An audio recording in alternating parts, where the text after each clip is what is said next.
Akhenaten, persecuting all other gods.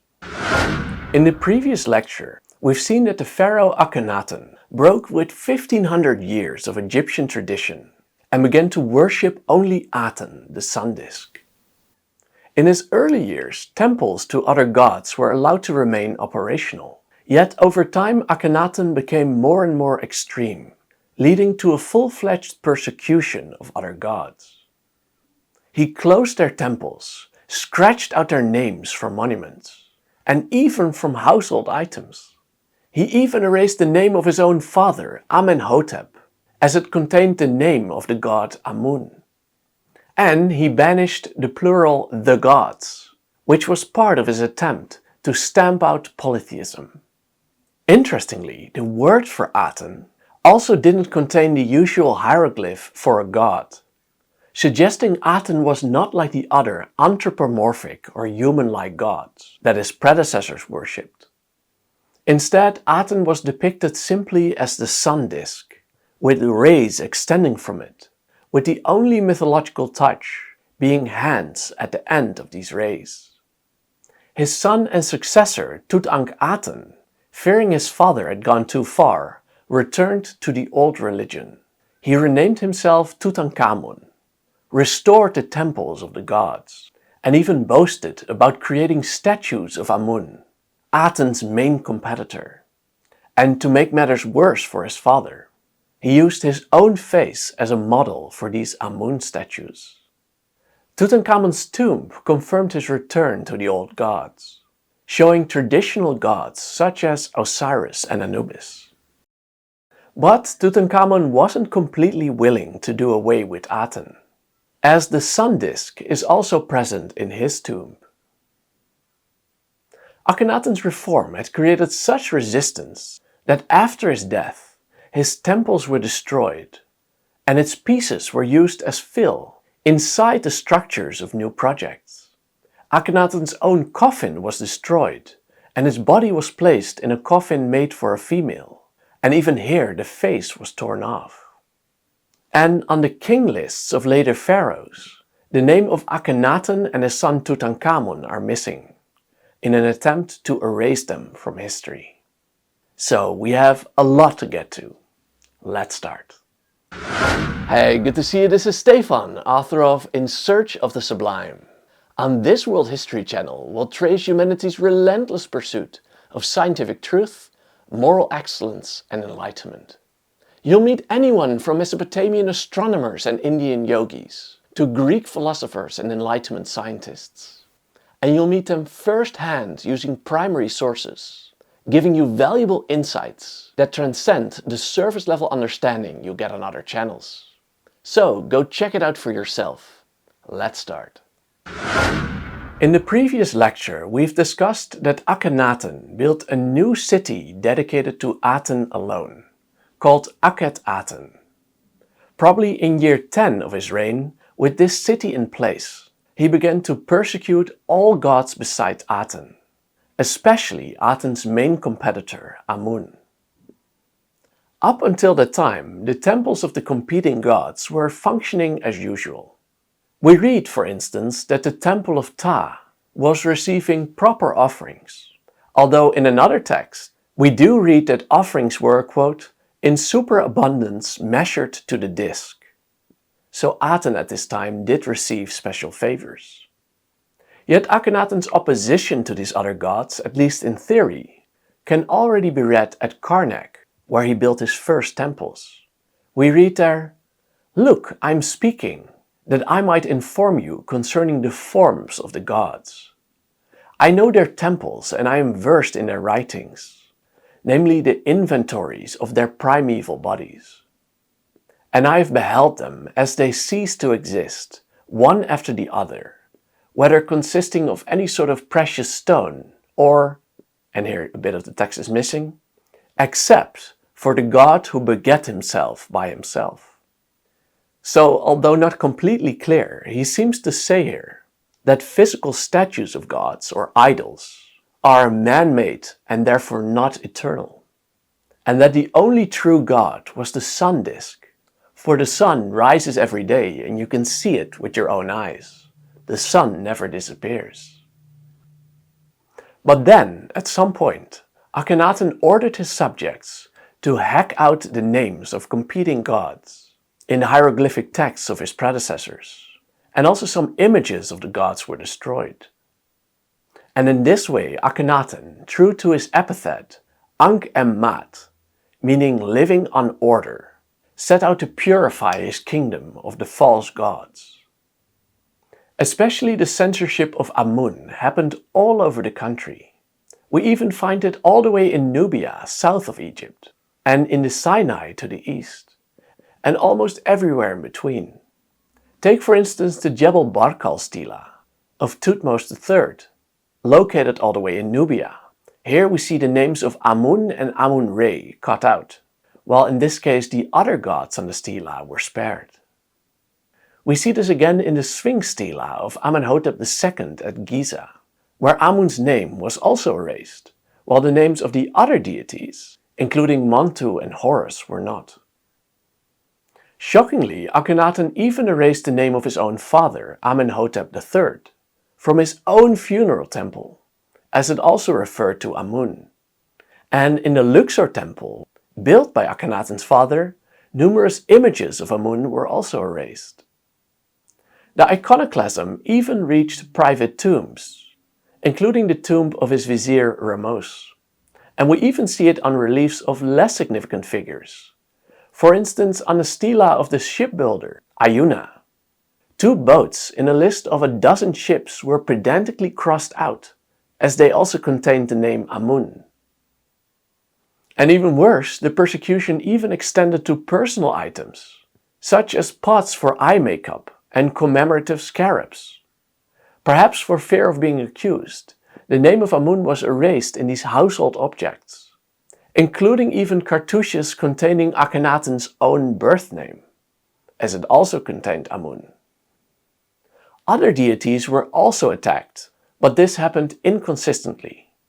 In the temple of Amada in Nubia, for instance, Hathor's name was erased, although her image was spared. And the priority to remove words over images we see more often, and might have something to do with the idea that words were believed to have magical power in Egypt.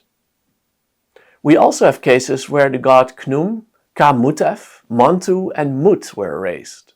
The last one, by the way, in the cartouche of the grandmother of Akhenaten. That guy truly had no boundaries. Shockingly, Akhenaten even cancelled the mention of the plural the gods, which can also be read as an attack on polytheism. And in some cases, even the hieroglyph indicating an anthropomorphic god, which you can see here, was removed, likely because Akhenaten rejected representing gods as human-like beings. And in line with this, the Aten hieroglyph was never accompanied by such a god classifier. He was not at all like the previous anthropomorphic gods of the past. The didactic name of Aten, which was an extended descriptive name, also got purified during this period.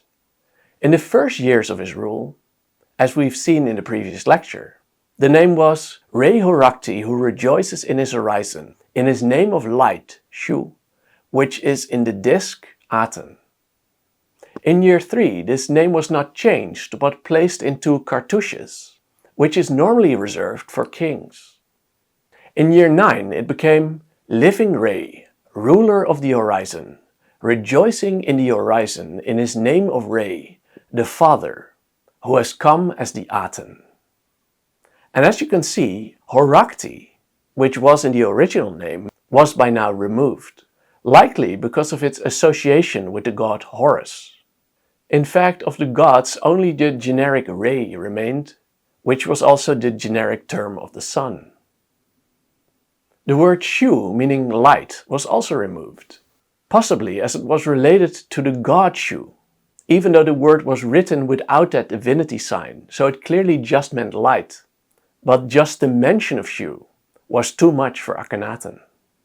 While, as we have seen earlier in his reign, he had no problem depicting the god Shu, and some of the early colossal statues of Akhenaten at Karnak depict the pharaoh wearing the feathered crown of Shu. But now all had changed. On top of all this, Akhenaten also cancelled the religious festival that divided the years. Everything was reorganized under his rule. The changes, understandably, went way too quickly for most citizens. We know this because even at El Amarna, the city of Aten, archaeologists have dug up images of the old gods, including Thoth, Ta and Bes. And we have a text by a priest of Amun, called Pawe, found in a tomb at Thebes. And it states, "Giving praise to Amun, my wish is to see you, O Lord of Persea trees. My wish is to look at you, that my heart might rejoice, O Amun, protector of the poor man. You are the father of the one who has no mother, and the husband of the widow. Come back to us, O Lord of continuity. You were here before anything had come into being, and you will be here when they are gone." So clearly a cry for help to return to the old gods. After 17 years on the throne, Akhenaten passed away. For what happened to his body, we turn to tomb KV55 in the Valley of the Kings. In this tomb, strange contradictory clues were found. There was a coffin prepared for a woman, but it was later modified for a king, for instance by adding a uraeus, a sacred serpent, and a male mummy was found inside, although it had slightly feminine characteristics. On top of this, the cartouches on the coffin were intentionally destroyed, as was the face depicted on the coffin. There were also canopic jars that matched the coffin, who also had their text intentionally erased, and it was later found that both the coffin and these canopic jars were originally made for Kia, the second wife of Akhenaten. On top of all this, there also was a wooden shrine inscribed for Queen T, which had some of the kingly scenes removed. And then there were so-called magical bricks, with on one of them written, "The Osiris Neferkeprure Waenre," a name for Akhenaten. And it is quite disturbing to see the name Osiris next to one of the names of Akhenaten.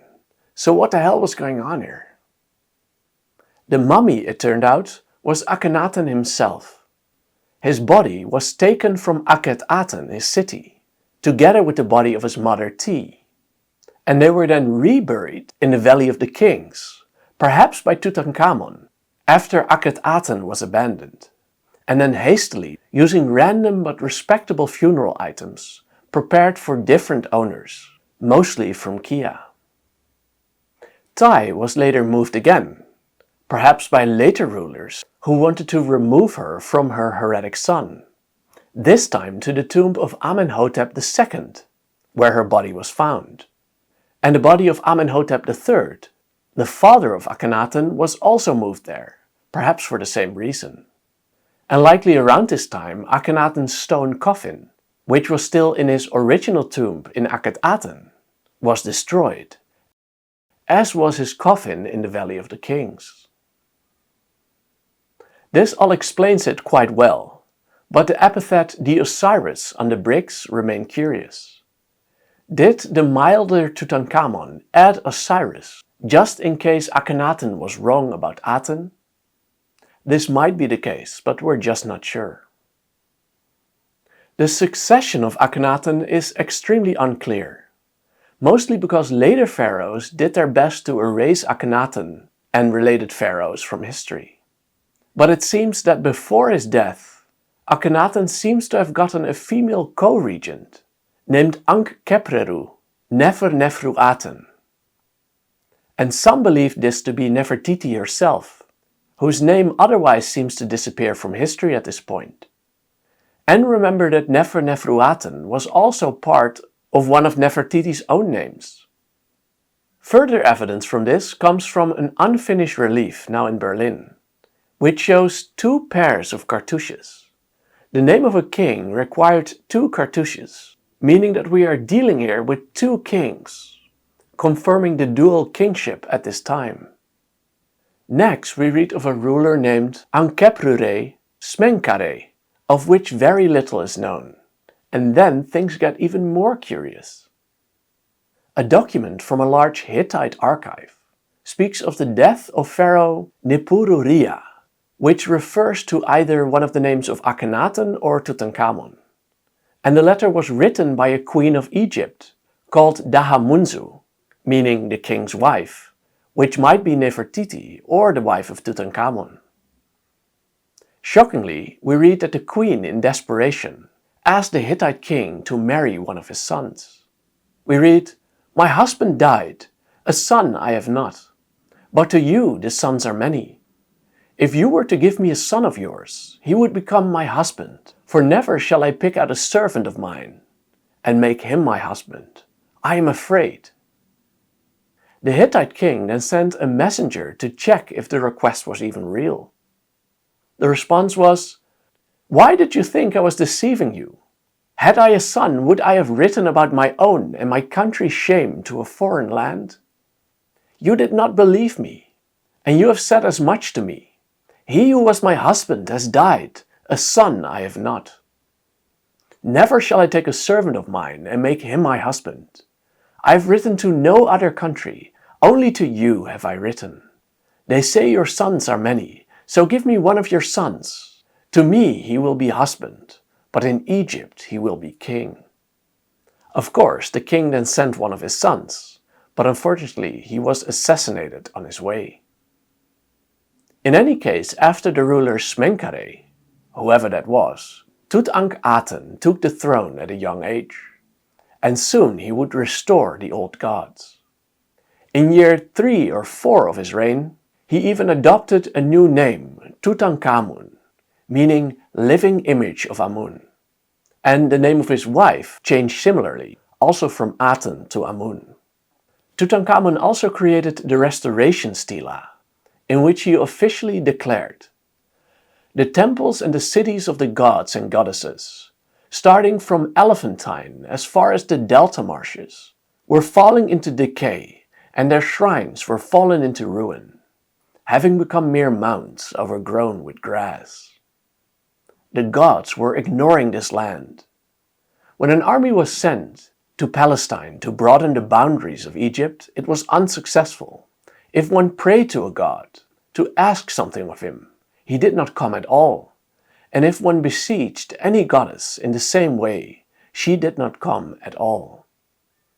Seeking benefaction for his father Amun, and fashioning his noble image out of genuine electrum, a mixture of silver and gold, His Majesty made monuments for the gods, building their shrines anew as monuments of eternity, instituting divine offerings for them, consisting of regular daily sacrifices, and providing their food offerings on earth. And on a seal of his tomb we read something similar. Tutankhamun, who spent his life fashioning images of the gods. And even worse for his father, Tutankhamun even had large-scale statues made of Amun, using his own face as the model. Inside Tutankhamun's tomb, we also see that the old gods were indeed restored. For instance, we see Osiris and also Anubis. But Tutankhamun wasn't completely willing to remove Aten completely. For on a golden throne from his tomb, we read both the names Tutankhaten and Tutankhamun. And on it we even see Aten with his rays. Curiously, Tutankhamun's second coffin and also his canopic stoppers show a different face from his common look. He usually has a thin, triangular and happy face, while this face is much harsher.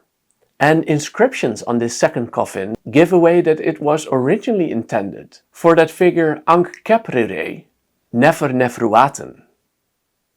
An X-ray of Tutankhamun's skull revealed that he might have been murdered by a blow to the head.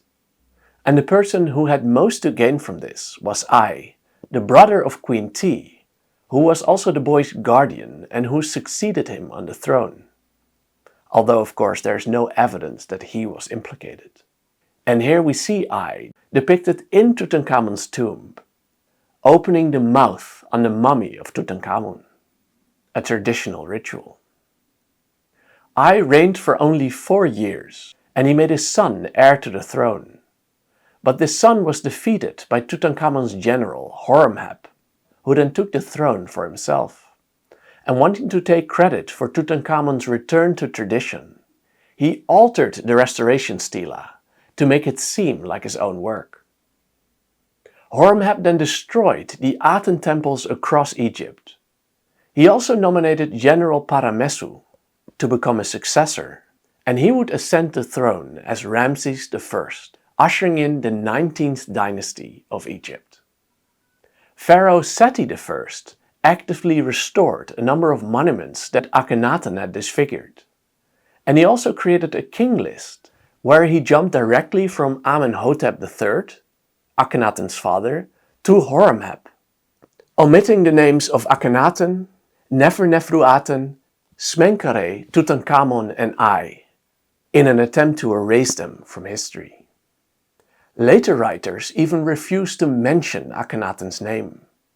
In the tomb of Mes, for instance, we read of a legal dispute to gain control of property inherited, quote, in the time of the enemy of Akenaten, without directly mentioning his name. And we read of a person who, quote, died in regnal year 9 of the rebellion, or the rebel, again referring to Akhenaten. And thus unfolded the rise and fall of Akhenaten, the renegade reformer and first monotheist. Thank you so much for watching. I hope you were inspired. And if you want to know more about the history of Egypt or any other topic from world history, then read my book In Search of the Sublime. You can read it completely for free on worldhistorybook.com, or you can buy a physical copy on Amazon. Thank you so much for watching. Bye bye.